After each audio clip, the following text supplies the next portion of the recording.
그러니까 MB가 2008년 2월 말에 취임을 했는데 5월 하순부터 5월 한 20일경부터 촛불이 시작됐으니까 불과 석 달 만에 촛불이 일어납니다. 어마어마했죠. 어마어마하게 여중생이 모여서. 그러니까 이명박이 그때 중국에 방문을 했다가 돌아올 때 차를 타고 들어오면서 경찰청장인가 민정수석인가 촛불 상황에 대해서 보고했더니 확 짜증을 내면서 그 일반적인 건 신문에 나온 건 나도 다 봤어. 이제 하면서 물어본 게 배후가 누구야? 누가 돈 댔어? 누가 돈 댔어? 그래서 배후가 누구야? 누가 사주했어? 그걸 캐라고 이제 해서 검찰이 이제 캐기 시작을 합니다. 그러면서 검찰이 이제 그 전면에 나서서 움직이죠. 그러니까 이명박은 검찰 신세를 크게 두 번 지는 겁니다. BBK 때 지고, 그 다음에 촛불을 돌파해내는데 검찰이 아주 중요한 역할을 했거든요. 그게 뭐냐면 PD수첩을 이제 잡아들입니다. PD수첩에 이충근 PD를 이렇게 체포했는데 완전히 이거 만화가 재밌게 나왔죠. 떡꽃. 이명박 아니야. 얼굴에 이제 착 칼자국 나 있는데, 뻥끗하기만 해라. 형님, 연장 준비할까요? 하고 칼잡이들이 이렇게 검찰이 칼을 휘두른 겁니다. 그래서 PD수첩, 이게 이제 사안이 벌어진 게 그 당시에 담당 부장검사가 이분이 영국에 연수를 갔다 왔대요. 그래서 영국에서 한참 광우병 심각하게 할 때, 그러니까 영국에서 그 TV를 다 본 양반이에요. 그러니까 BBC 같은 데는 훨씬 더 심하게 이렇게 비판을 하고 문제 제기하고 했는데, 그거에 비하면 PD수첩은 양반이었다. 틀린 얘기 없다. 영국에서는 아주 상식화되어 있는 얘기들을 한 건데, 이걸 어떻게 잡으라고 하느냐. 했더니, 기소해. 이거 어떻게 기소합니까? 이제 이러다가 결국 어떻게 됐냐면은, 그러니까 검찰이 이제 PD수첩 나서서 기소해라. 그 다음에 PD수첩 광우병 검찰 간부가 강제 수사를 지시했다는 거예요. 무죄 나와도 아무 문제 없으니 기소해라. 하고 찍어 누르니까 나는 기소 못하겠어 하고 양심적 기소 거부를 하고 사표 내고 나와버린 겁니다. 그게 임수빈 검사예요. 그때 그러면 무죄 나와도 좋으니까 기소해 라고 한 사람이 누굴까요? 소림사 스님이 아닙니다. 그게 최규일이에요. 엊그제 PD수첩에 주연급 조연으로 나왔었던 최규일이 황교안하고 이렇게 부둥켜 안고 있네요. 자, 그리고 또 검찰이 뭐 했습니까? 유모차 엄마들 잡아다가 소환하고, 그 다음에 조중동 조중동 불매운동을 시작해서, 이제 뚝뚝뚝뚝 광고가 떨어져 나가기 시작을 하니까, 불매운동이 업무방해다. 그 논리면은, 지금 노합에 하는 사람들 다 서초동합에 줄 서서 붙잡혀가야겠네. 그러니까 이 광고주 불매운동을 소비자의 권리인 그 부분을, 이게 검찰이 나서서 이제 그거 막아준 거예요. 그리고 또 뭐가 있었냐. 때가 되면 나타납니다. 문제의 여간첩. 아이고, 저는 이 원정화 공소장을 읽다가, 이제 제가 조교를 데리고 작업을 이제 같이 하다가 누가 보내줬어요. 그래서 이제 컴퓨터에서 이제 보고, 야, 이거 왔다 하고 한번 보자 하다가 덮었습니다. 여학생 조교하고 같이 볼 수 있는 내용이 아니에요. 저 국가보안법 간첩사건은 공소장을 정말 무수히 많이 봤는데, 무슨 국가보안법 얘기는 안 나오고, 아무개와 어디서 만나서 어떻게 해서 어디 가서 통정을 하고, 매퇴를 하고, 어쩌고저쩌고, 이게 무슨, B급 포르노 같은, 그렇게 써 있어갖고, 민망해서 볼 수가 없어서, 이거 나중에 보자. 이제 그렇습니다. 근데 이 간첩사건을, 그러니까 정권이 위기에 몰리면 언제나 검찰이, 이 간첩사건이 나타나는데, 이번에는 탈북자 여간첩 사건을 했어요. 그 여간첩의 핵심 고리가 여간첩의 아버지입니다. 여간첩의 계부인데, 그 계부가 이제 정치보위부하고 연결돼서 뭐 했다는데, 그 계부 징역 12년 구형을 받았는데 무죄 났어요. 조작 사건이던 거죠. 이 사건을 조작한 사람이 나중에 이제 또 우리가 보게 됩니다. 그 다음에 또 뭘 했냐면 KBS 정현주 사장. 바로 이때죠. 이때 이제 소환해서 이분들 무죄를 받으셨는데, 뭐 검찰이 나서서 전격 체포를 했어요. 이게 사유가 뭔지 아십니까? 진짜 황당해요. 그러니까 세금 갖고 이제 국세청하고 소송이 붙었어요. 근데 이제 그걸 할 때 합의를 해갖고, 하여튼 그래서 법원에서 조정을 했어요. 법원에서 조정을 하니까 법원이 조정을 했으니까 그걸 이제 불복하고 소송을 할 수 있지만 법원이 조정한 걸 불복하고 소송하면 대개 지죠. 그렇게 되니까 그러니까 이제 어느 정도 또 KBS 입장에서 세금 감면을 뭐 이제 세금 취소된 부분도 있었을 거고 해서 조정이 되니까 이제 안에서 회의하고 뭐 또 KBS도 변호사들 불러서 이제 자문도 구하고 해서 회의를 받아들였거든요. 그게 배임이라는 거예요. 이게 말이 안 되죠. 법원에 조정을 받아들이는데 재판을 해서 이 KBS가 세금을 더 절약할 수 있었는데 배임을 했다. 이제 이래갖고 이제 말도 안 되는 걸로 전격 체포를 한 거잖아요. KBS 사장이 무슨 어디 도망을 가겠습니까? 뭘 하겠습니까? 이제 이렇게 해서 이제 만들어 놓고 그 다음에 뭘 했냐면은 진짜 기자들한테 쫙 피의사실 공표. 그러니까 KBS 사장이라면 우리나라에서 가장 영향력 있는 언론기관의 장인데 그 장이 이 검언 복합체제, 피의사실 공표에 의해서 정말 매일매일 화살을 맞았죠.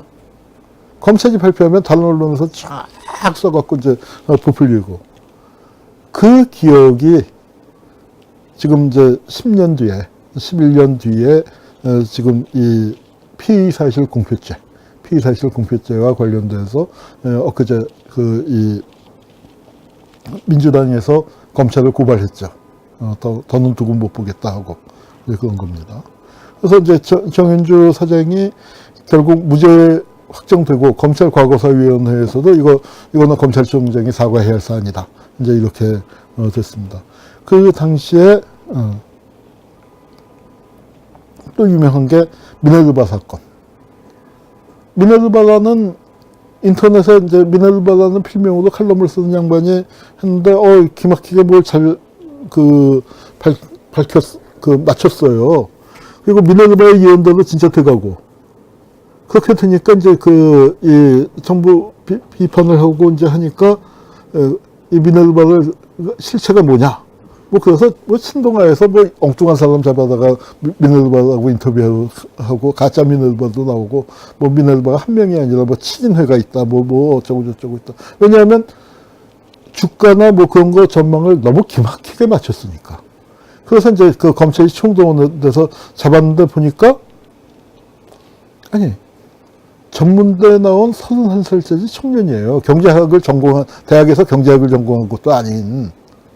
그렇게 되니까 이 가짜한테 놀아났다라고 해서 이 미네르바를 잡아들였습니다. 구속을 했는데, 어떻게 됐냐면은, 검찰 조사가 얼마나 무서운지, 지금 뭐 정경심 교수는 아직 잡혀가지 않았는데도 피눈물이 난다고 하지만, 거기 잡혀가면 어떻게 되느냐 한번 보십시오. 이렇게 됩니다. 검찰 다이어트 41프로그램을 이수하고 나온 미네르바예요. 저도 한번 가야 하나? 진짜 경악을 했습니다. 검찰 가서 이분이 뭐 단식 투쟁을 하거나 그런 것도 아닌데 검찰에서 얼마나 달달 볶였으면 이렇게 돼서 나왔겠습니까?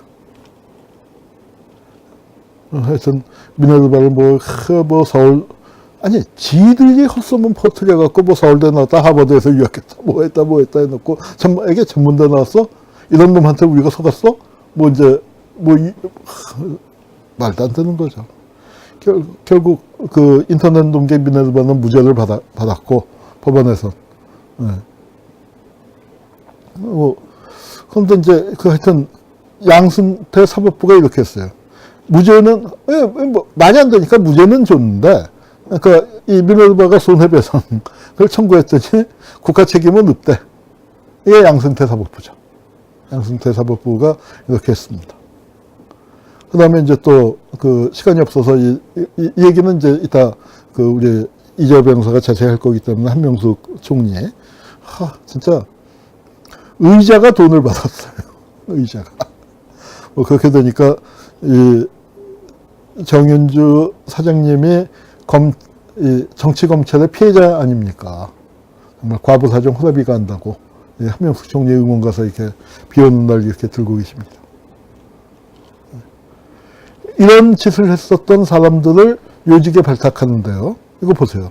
서울중앙지검장의 천성관인데 바로 고전에 수원지검장을 하면서 원정화 사건을 만든 사람이에요. 수원지검장은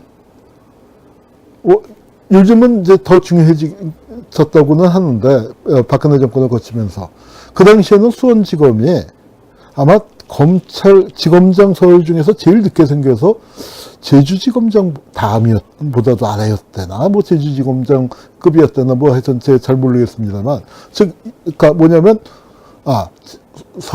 지검장 서열은 수도권이라서 서위인데 뭐냐면 승진 못할 사람이 가는 데래요.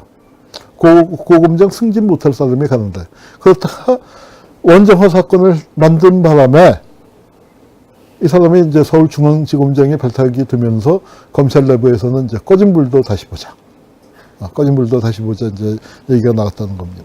그 중수부장이 된 게 누구예요? 이인규. 노무현 대통령 그 논두렁 시계 사건의 그 주역으로 본인은 아니라고 잡아떼고 국정원 작품이라고 하고 있지만 그렇게 의심을 받는 자고 그 다음에 한상대. 나중에 검찰총장 돼서 이제 그 하는 이제 그런 사람들이 전면에 포진이 된 겁니다.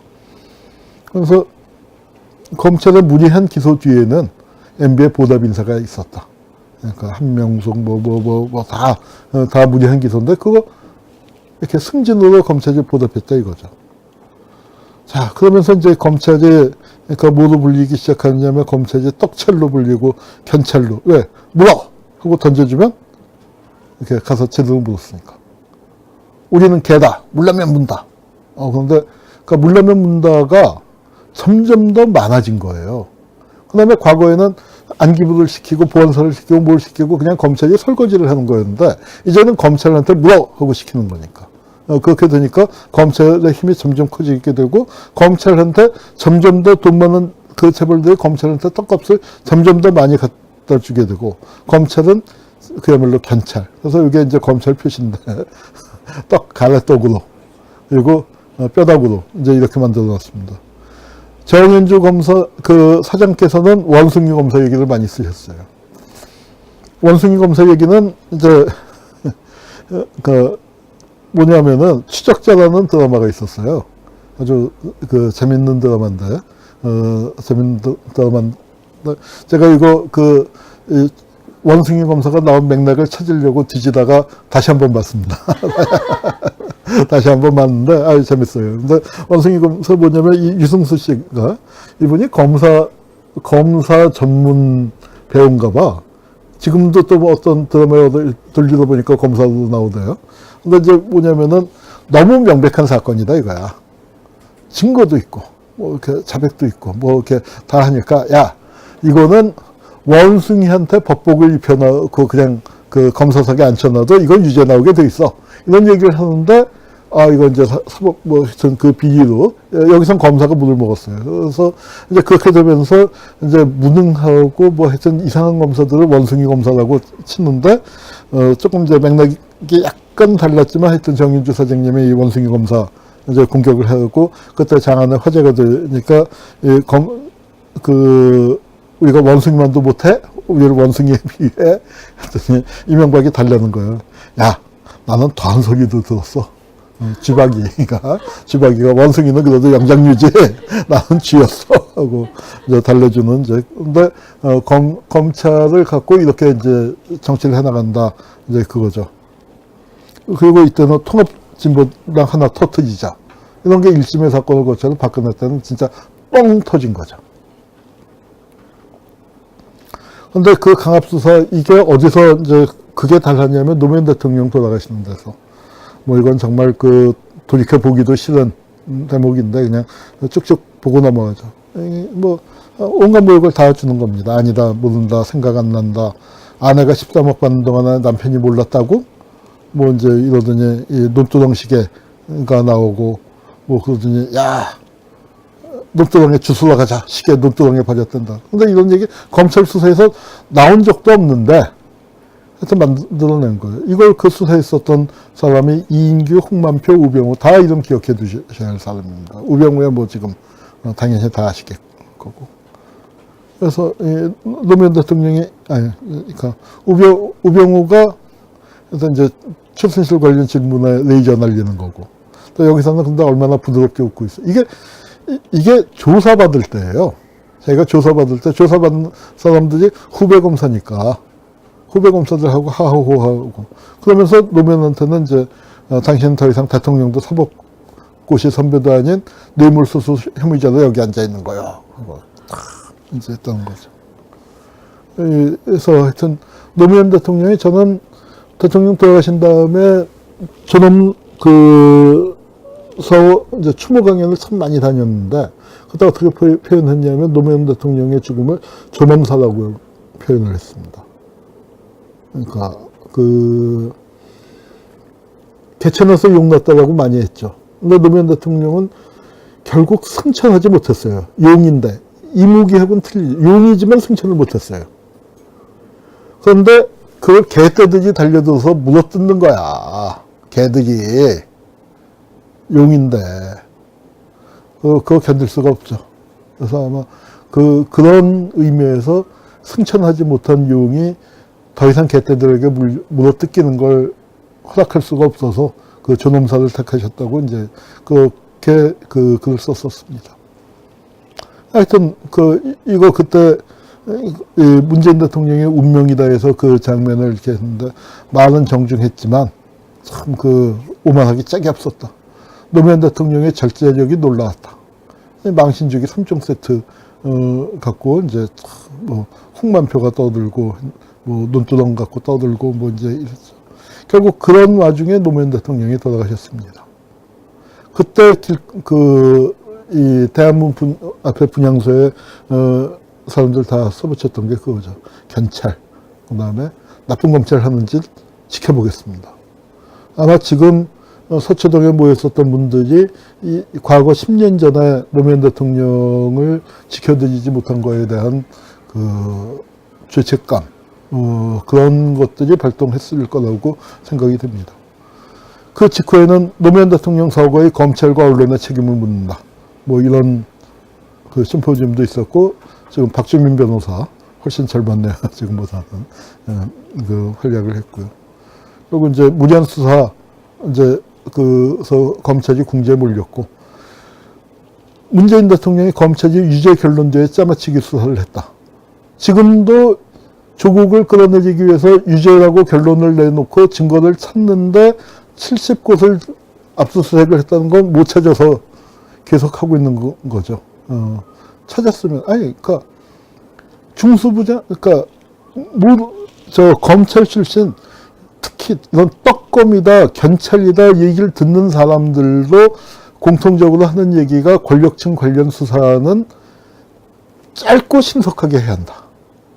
짧고 신속하게 해야 한다. 그리고 확실한 증거로 거기 황도만 딱 도려내는 그런 방식으로 해야 한다는데 여기 찌르고 저기 찌르고 여기 70군데를 찌르는, 왜냐하면은 확실한 증거를 못 찾았기 때문에 그런 거 아니겠습니까? 하여튼 뭐 이제 그런 부분에 대해서 문재인 대통령이 너무너무 잘 알고 너무너무 큰 상처를 갖고 있고, 그래서 문재인 김인혜의 검찰을 생각한다 이 책에 검찰 개혁 방안은 사실은 다 들어있죠. 이걸 누가 어떻게 실현할 것이냐 그 의지에서 이제 조국 장관을 택했던 거라고 생각이 들고요. 아이고 이게 지금 반밖에 못 왔네. 자 빨리